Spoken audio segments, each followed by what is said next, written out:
মহিলাদের সুরক্ষার জন্য বিশেষ উদ্যোগ মালদা জেলা পুলিশের। পুজোর প্রাক মুহূর্তে তৃতীয়ার সন্ধ্যায় মালদা জেলা পুলিশের পক্ষ থেকে চালু করা হলো পিঙ্ক পুলিশ পেট্রোল। শুধুমাত্র মহিলা পুলিশ কর্মীরাই পেট্রোলে থাকবেন। দুটি গাড়ি উদ্বোধন করা হয় জেলা পুলিশের পক্ষ থেকে।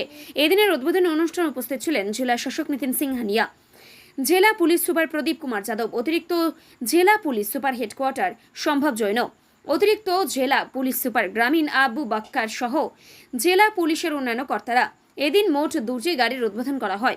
মহিলা সংক্রান্ত বিভিন্ন বিষয়ে কোনো কোথাও অভিযোগ হলে পিঙ্ক পেট্রোল টিম দ্রুত সেখানে পৌঁছে যাবে।